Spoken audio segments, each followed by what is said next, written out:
Irish pig farmers are amongst the most efficient in the world, with just under 300 farms producing 3 million pigs every year. But has this all come at a price, and has Irish pork lost its flavour? The results of a recent survey by top chef group Eurotalk Ireland were that most members were unhappy with Irish pig meat. The chefs believe that Irish pork could taste better if pigs were reared outdoors in less intensive farms.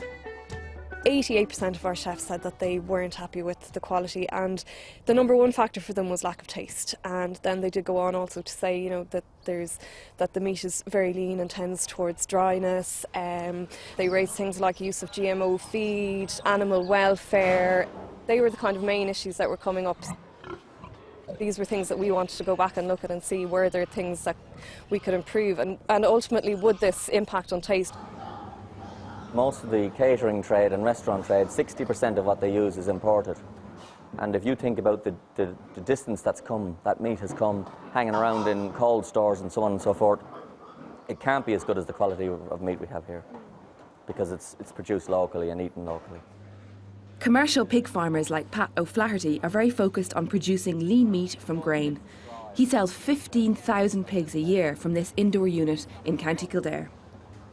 We produce 300 pigs a week here. There's 300 pigs a week born every week, 52 weeks of the year.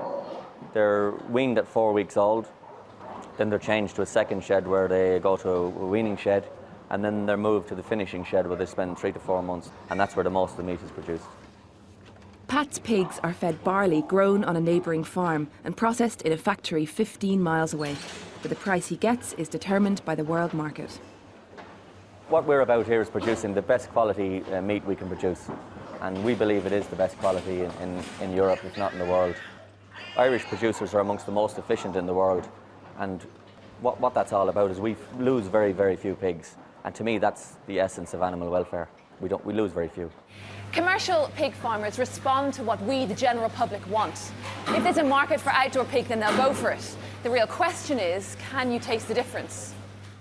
To test this theory, Pat is building a new pig house to see if outdoor pigs really do taste better and fetch a better price.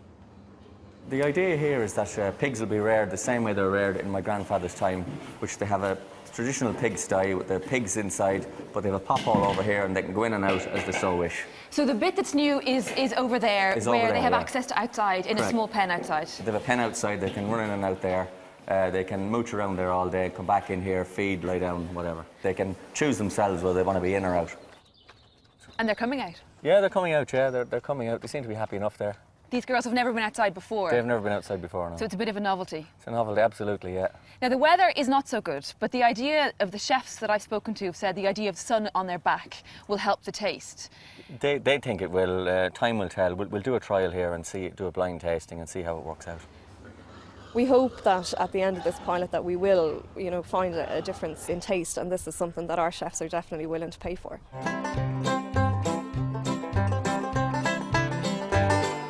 Free-range outdoor bred pigs are kept largely on smaller mixed farms. Ronan Byrne raises poultry, pigs and vegetables on his 30-acre farm in East Galway. Is it your belief that being outside changes the quality of the meat? Yeah, because they stretch, they run around, they roll around, they lie down. In the summer in particular, they lie out there, and the young pigs, you see them run around during the summer. Then in the winter, they kind of semi-hibernate. They spend their time inside, relaxing and asleep. One of the big problems at the moment is getting a regular supply of free-range pig meat. So by coming together and forming an outdoor pig producer group, small-scale farmers hope to solve this problem. For us, supply and demand is always difficult because you've sows coming all year round, but you never have enough supply to meet the demand. And the producers group will probably allow us to meet the demand more steady over the course of a year instead of stop-start supply. It's going to be niche. The demand for it is niche and the supply is going to be niche. So there'll be a happy medium met between price and demand. In a blind taste test, yes, would you notice a difference? You would. You'd notice. Of course you'd say that. Of course I would say that, but you would notice the difference. There'd be a small bit higher fat content. To see if I could taste the difference myself, I went to Wineport Lodge on the shores of Lough Ree. Eurotalk president Fergal O'Donnell has to choose between two pieces of pork loin, one outdoor bred and the other conventionally farmed.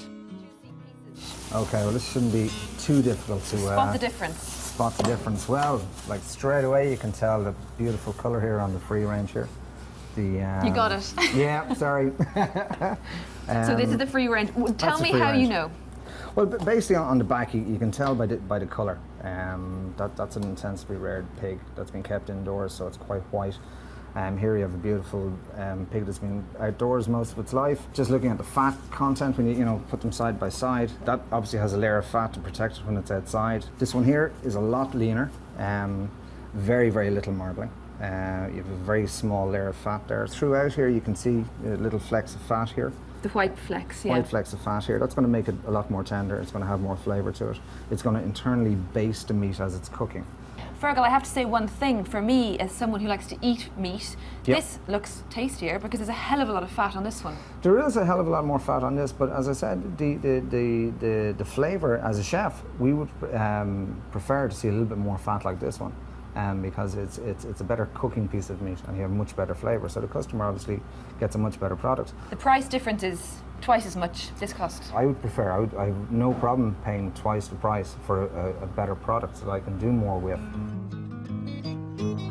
I left Fergal to cut and fry the two pork chops. The high fat content on the outdoor pork may not be to everyone's taste, but it's what the top chefs want. Now Ella, here we go. That was quick. 2 pieces of pork. So this is the That's free it. range one, This we is the should be free, clear. yeah, this is the free range one and this is the other one. This is the I'll try- conventional meat. yeah.